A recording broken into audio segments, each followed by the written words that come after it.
Welcome to the Three Martini Lunch. Grab a stool next to Greg Columbus of Radio America and Jim Garrity of National Review. Three Martinis coming up.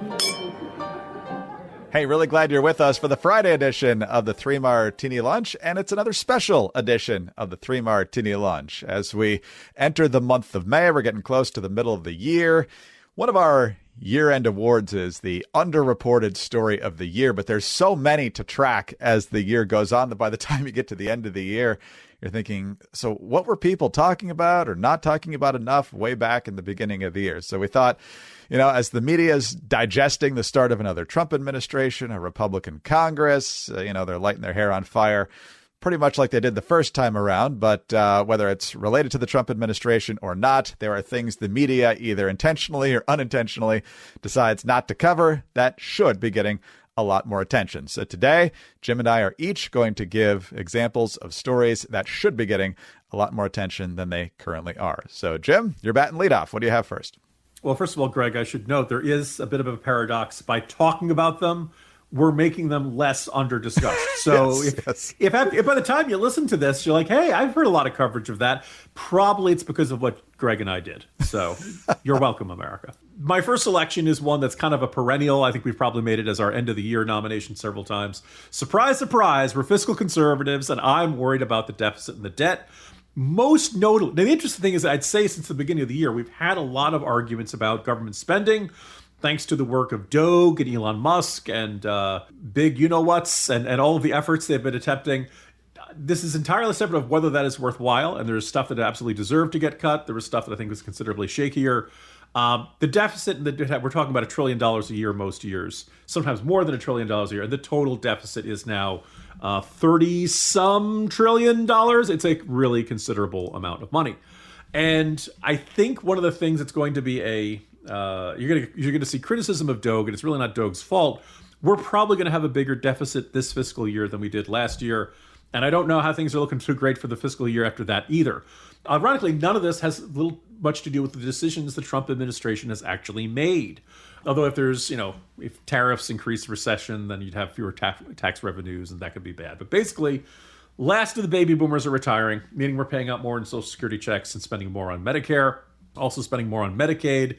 When the national debt gets bigger, we have to pay more in interest. And I think interest outlays for net interest in the public debt increased by $44 billion or 12%. That was in March because the debt was larger than it was in the previous fiscal year. First of all, I think that's going to be a knock on DOGE. People are going to say, look at the Trump administration. They cut all these programs, and yet the deficit is still larger. We should just, they should be prepared for that argument. And two, I think it just kind of indicates, look, you want to get rid of that play in Ireland on racism that was a stupid use of USAID money? Fine. I think it's perfectly worthwhile. If you really want to deal with deficit and the debt, you have to deal with entitlements. And, these are things that, like the interest payments on the debt, you can't just decide to not pay that. Social Security, Medicaid, these are all kind of plugged in. Now, if you do some serious reform, if you means test them, like, I don't know, does Warren Buffett need Social Security payments? I think he's doing okay. If you put a cap on income levels for some of these benefits, then maybe you'd have at least be able to nibble away at the problem. I know it's never popular, but, we've been kicking the can down the road on this for a long time. We're just about out of road. So I think you will eventually see more coverage of this, but by the time you see that coverage, it's too late to do anything really.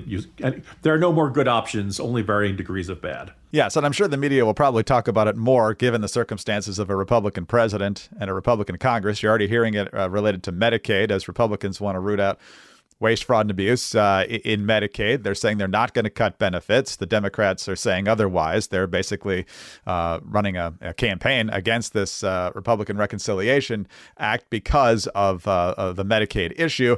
But you're right. It's about entitlements. Medicaid has become a much bigger problem because of all the expansion that happened in the wake of Obamacare. We warned states that this was going to be a problem. The states didn't listen.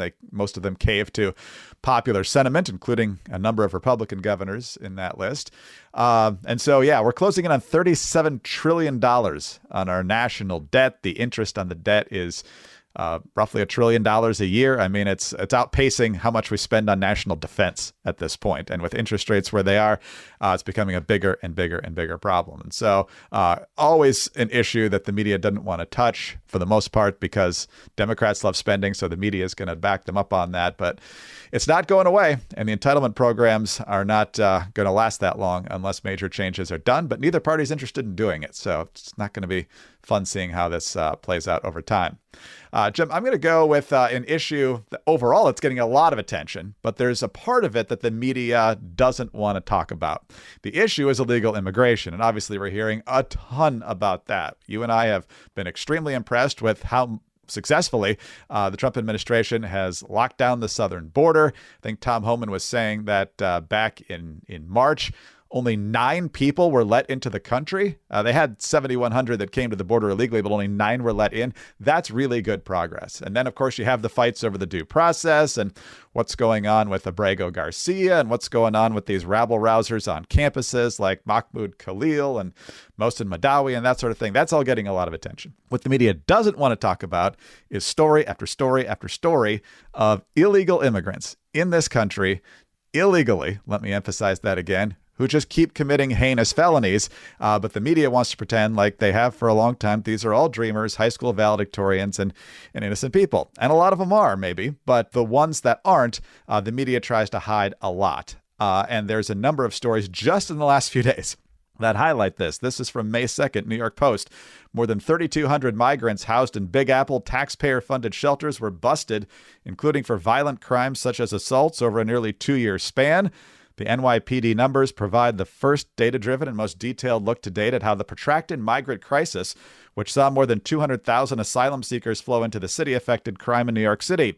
A troublesome cadre of 3,219 migrants living in 48 city shelters across the city were arrested a total of 4,884 times between January 2023 and October 31st, 2024. Also doing an excellent job on this, Bill Maluzhin over at Fox News, who highlights story after story. Here's just a few from the past few days. A Massachusetts daycare has been shut down after ICE arrested a Brazilian illegal alien child rapist who was living there. He had been convicted of raping a 13-year-old girl in Brazil and fled to Massachusetts to avoid prison. Massachusetts background checks are only in the U.S. They only cover what you've done in the U.S. That would be a bit of a loophole, I would say.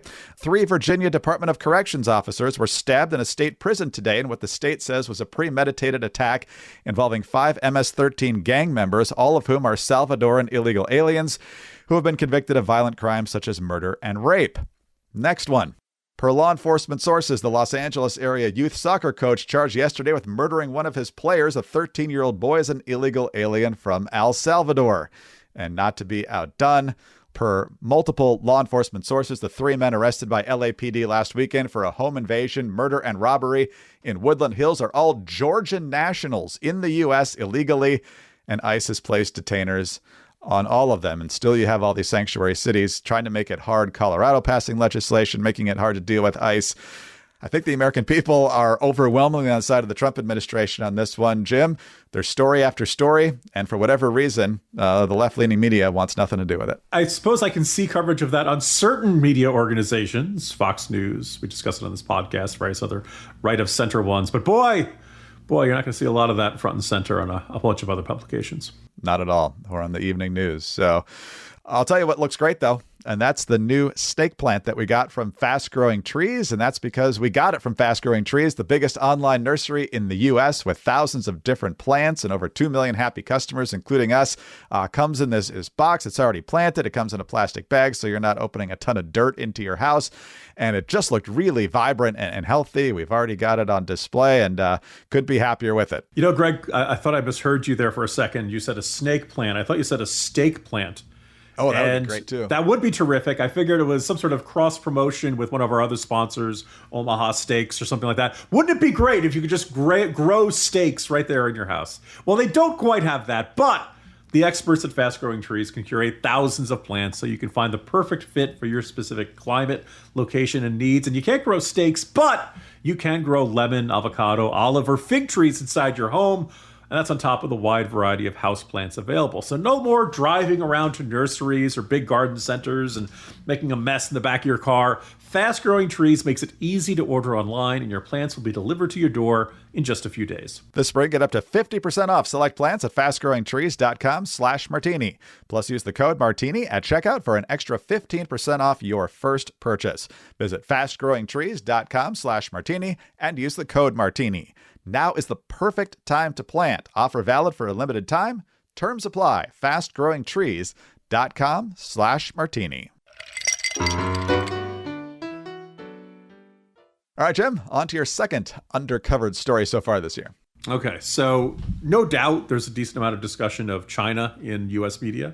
Obviously, longtime listeners probably know all the reporting I did on the lab leak theory back during COVID, and back in 2023, I had a chance to go to Taiwan. China is one of those issues where there's just a million facets of it, and I wish I had more time, energy, and mental real estate to devote to it. But I recently had a chance to talk to a gentleman by the name of Raymond Powell, or Ray. He runs an organization called Sea Light, and basically he is tracking the expansion of China in the South China Sea. Now, every once in a while, you get a little bit of coverage of this. 60 Minutes did a really good report late last fall. And actually, they were on a Philippine Coast Guard boat when it actually got rammed by a Chinese ship.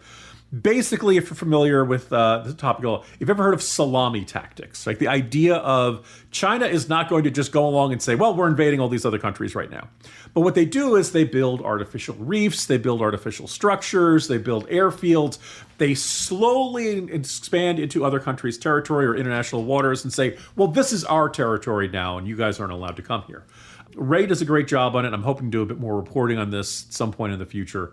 But it's just one of those things where, if you look at the map and you look at where the Chinese have their ships operating, where they have sometimes military forces operating, it has very slowly and steadily expanded out year by year. I think it was Jim Sciutto, who's currently with CNN, but worked for the U.S. Embassy out in Beijing back in the early years of the Obama years. He's written 2 books on kind of the conflict between the U.S., China, and also a little bit of Russia.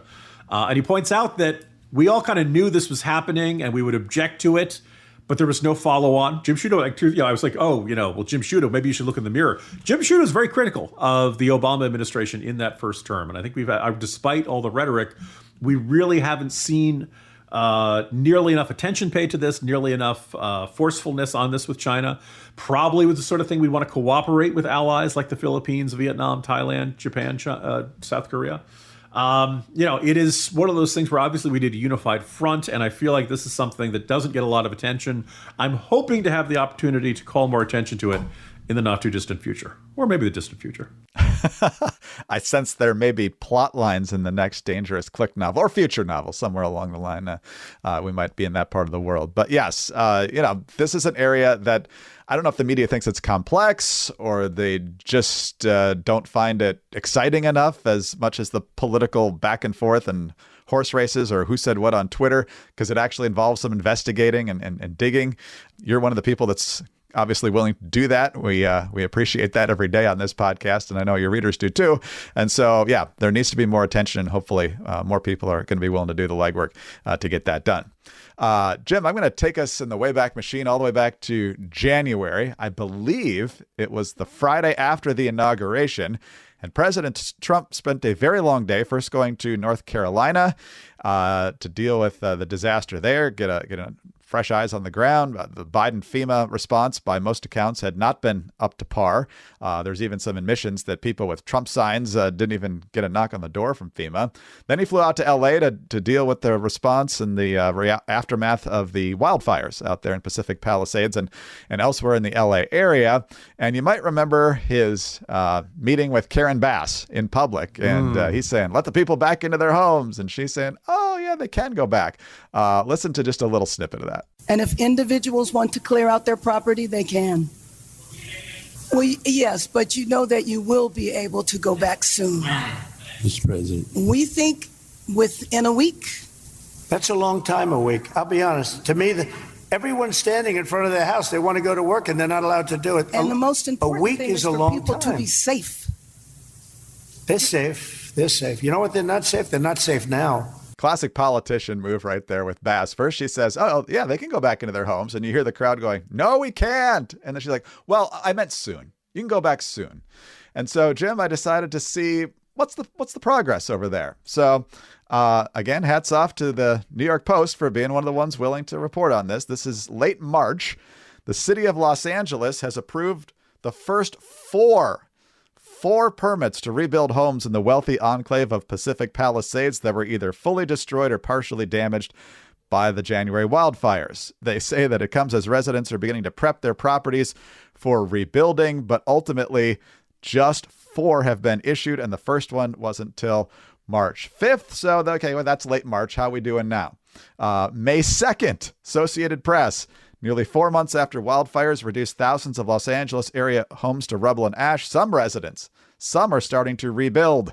In the Pacific Palisades neighborhood, construction workers recently began placing wooden beams to frame a house on a lot where only a charred fireplace remains standing. In the seaside city of Malibu and foothills neighborhood of Altadena, many land parcels where homes once stood are being cleared of debris. That's in May. She said that it was going to happen in January. Hundreds of homeowners have sought city or county approval for new home designs and other permits to eventually rebuild or repair damaged homes, though few have gotten the green light to break ground. So, Jim, in both of these situations, the media is just simply not there. One of the reasons in California might be because things are moving just as slowly as many of us feared because of all the red tape and all the chit chat from Gavin Newsom about how everything was going to be expedited there. It seems to be going fairly slowly. Yeah. By the way, you could probably make an argument that generally the U.S. national media does not do a great job of covering the aftermath of disasters. There'll be great coverage. You'll see the guy with the wind blowing it during the hurricane or after a forest, wildfires in California, or various, earthquake, tornadoes in Oklahoma. You'll get your coverage. And then, but there won't be anything about what's life in this community a month later. What's it like 2 weeks later? What's been rebuilt? What hasn't been rebuilt? So that's probably a structural problem for the U.S. media, but I cannot help but suspect, and one of the reasons I was beating the drum about this for these first couple of days in January, now I think I went back to it once, making note of that report that 4, permits had been issued. This was a terrible disaster. It was a natural disaster. I'm not going to say it's man-made, but let's say man-exacerbated. That undoubtedly there were policy decisions regarding the use of the reservoirs, the cutting of Cal Fire. Did the city allocate enough money and resources? Were they pre-positioned? Bass looking really embarrassing when she's on the other side of the world, despite the warnings about the wildfire risk. And you can make an argument that a good chunk of the media sees its job when something terrible happens. Their job is to explain how it's Republicans' fault. And in this case, there were no Republicans around to blame. There is no Republican influence in the city council, not Los Angeles County, and not in the state. So the only people who could be responsible to the degree to which government policy decisions exacerbated the consequence of these wildfires was Democrats. And this is a very embarrassing spot for them.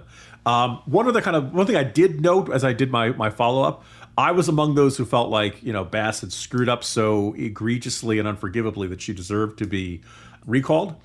The recall largely didn't get off the ground. And one of the interesting things is that Rick Caruso, the guy who had been a Democrat for about 10 minutes when he ran for mayor because he'd been a Republican, and on the Reagan Library Board and things like that, wealthy developer who undoubtedly loves his city, ran against Karen Bass, looked like he had a shot at winning, fell short.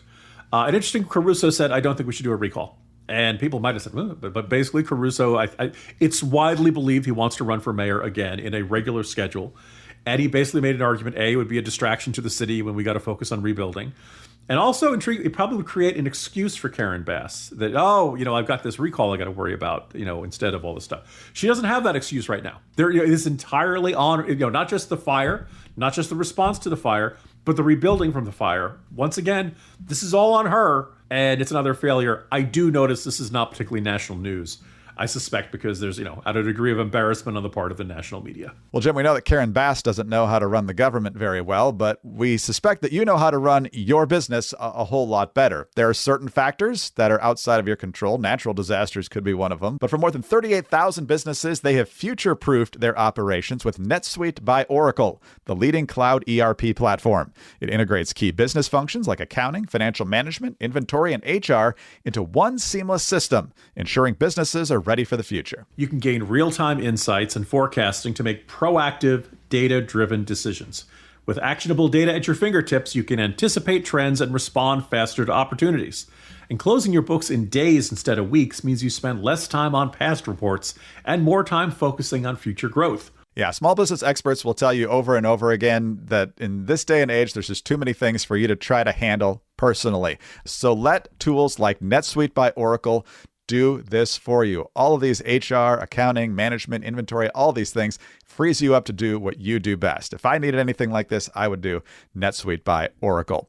And you can download the CFO's Guide to AI and Machine Learning at netsuite.com/martini. The guide is free to you at netsuite.com/martini. That's netsuite.com/martini. All right, Jim, what's your final underreported story so far this year? Well, this is another one of those topics where you could say broadly the issue is discussed a decent amount in the media, but there are one or two angles that get way less attention than they deserve. Higher education, colleges, universities, they, particularly with the, I would argue, pro-Hamas protests, they would probably characterize them as merely being anti-Zionist, wink, wink, protests on campuses. Listeners probably know that one of my two is now accepted to a particular school. To spare him the embarrassment, I won't say which one. It's a really darn good one. I could gush about this for a long period. I'm going to go through this process again in about 3 years. So when you're going through this, you end up finding out a lot about colleges that probably the average American who has long since come out of college and or is many years away from having their kids sent to college probably isn't paying a lot of attention to. The first is, I have no broad-based objection to foreign students. I would note that last year, the number of foreign students reached an all-time high. The largest country they were from was India, 331,602, and 277,398 students from China. Those are by far the top two. The third ranking country, South Korea, had just 43,149. Now, it's not that there are no foreign students that are getting scholarships or assistance or things like that. But foreign students on a lot of college campuses are known for paying full freight. So unsurprisingly, schools love them. They pay full price, and they, as a result of it, we end up getting a lot of students from wealthy families overseas. Probably they qualify for the school. Probably they got the test scores, the grades, and all that kind of stuff. But there's been an interesting argument that colleges and universities have become more dependent upon them.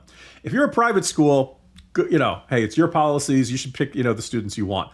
I do think that if you're a state school and taxpayers are paying some of the money to operate that school or university, well, we do that to educate American kids. That is our priority. It's nice if you can educate foreign kids. I don't doubt that they're good kids. But then again, how many kids from wealthy Chinese families? How many kids from wealthy Saudi families? How many how many of them really do we need to have over here? Is each one of them taking away a slot they could otherwise go to an American student? I think that's a fair question to ask. There's been a lot of, consternation that Trump policies are going to make attending a U.S. university less appealing to Chinese students. Here's the world's tiniest violin. I don't think that's necessarily a bad policy or, a consequence. It's absolutely unacceptable. Again, we build these schools to educate American students. Educating foreign students is a nice little bonus, but it's not really the objective we're trying to achieve here. The second one, which I will point out is going to be really good news for the Columbus kids, only going to benefit one of the two Garrity kids. The enrollment cliff is coming. We are coming up, shockingly enough, on the 18-year anniversary of the Great Recession.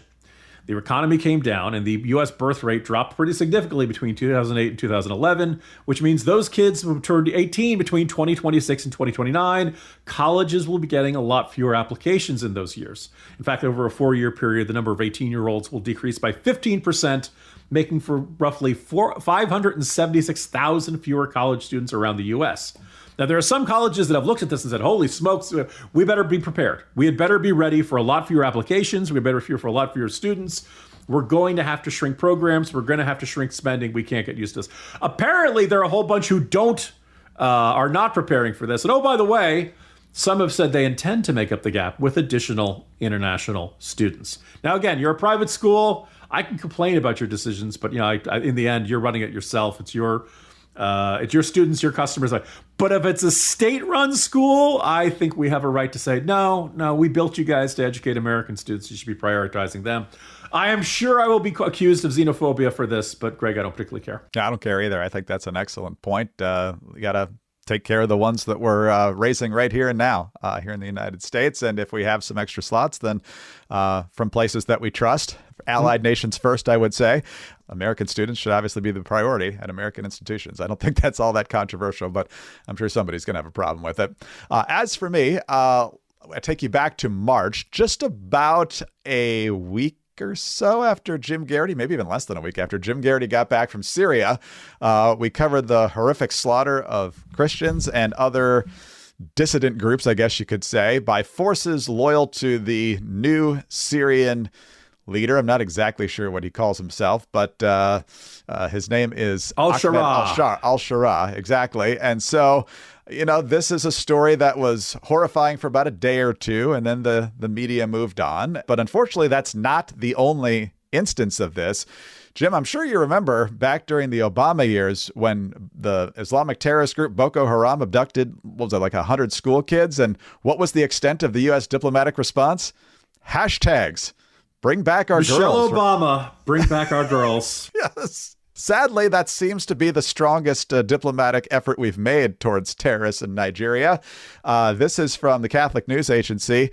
In the aftermath of this year's Holy Week massacres in Nigeria's Plateau and Benue states that reportedly left over 170 people dead, over 170 Christians reportedly killed during Lent and Holy Week in Nigeria's Middle Belt. And if you follow enough international sources on X or wherever, you'll see that it's not just limited to Lent or Easter weekend or whatever. You'll see churches being burned, pastors being murdered, people being dragged out of their homes and murdered if they're Christians. And there seems to be absolute radio silence on this sort of thing.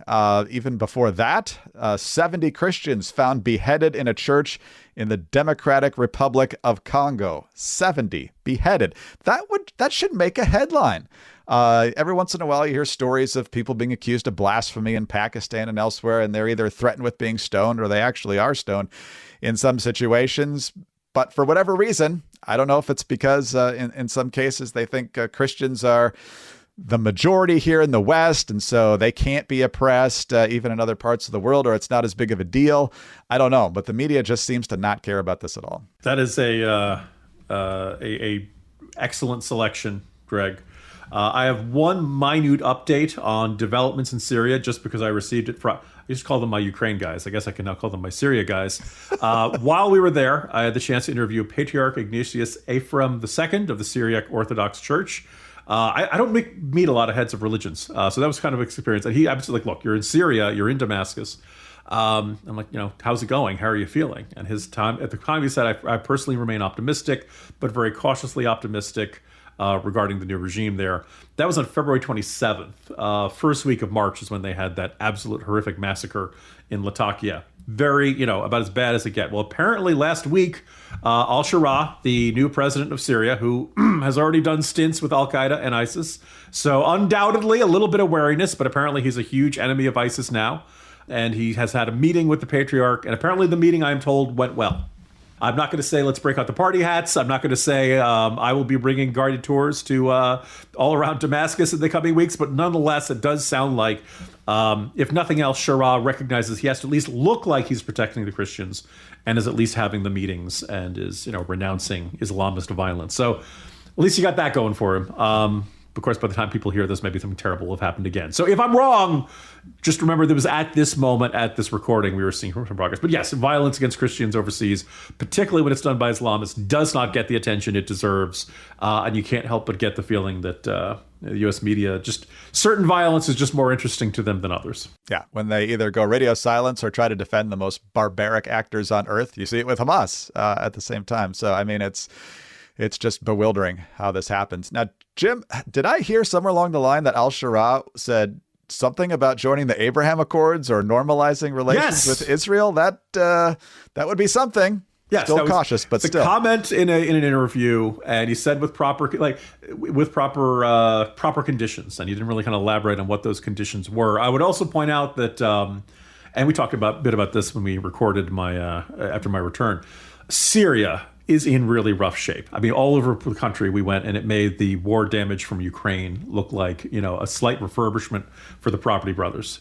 Syria is in no shape to have to fight a war against Israel. So you can make the argument of, they're only interested in getting along with Israel because they don't have the capacity to fight them. But I do think there is something to be said for just the sheer exhaustion with war amongst the Syrian people. They may not love Israel, but they certainly are in no interest for a fight, and they'd like to have some stability and some quiet on that front. So, here's hoping. I wouldn't necessarily bet the mortgage on things being hunky-dory in the Golan Heights and places like that, but at least you're hearing some good things from a Muslim leader. And if there ever was an Abraham Accord between the state of Syria and the state of Israel, build the display case for Trump's Nobel Peace Prize, because that would absolutely be the sort of thing that warranted something like that. Wow. Well, hopefully you feel a little bit more informed on these stories now, since the rest of the media, for the most part, isn't doing it. And we're back to our usual fare on Monday. In the meantime, happy Mother's Day to all the moms out there. We're very grateful for you. A special happy Mother's Day to Mrs. Corumbus, my wife, and Mrs. Corumbus, my mom. And Jim, I know you feel the same towards yours. Indeed. And I just want to point out that you really should, go out, get the flowers, get the gift, get something for your mom. And I particularly mean this for my kids, because I'm not bailing you out this year. Jim Garrity, National Review. I'm Greg Corumbus of Radio America. Thanks for being with us today. Please be sure to subscribe to the 3 Martini Lunch podcast. If you don't already, tell your friends about us as well. Thanks for your 5-star ratings and your kind reviews. Please keep those coming. Get us on your home devices. All you have to say is play 3 Martini Lunch podcast. Follow us both on X. He is at Jim Garrity. I'm at Greg Corumbus. Have a great weekend. Happy Mother's Day again. See you on Monday for the next 3 Martini Lunch.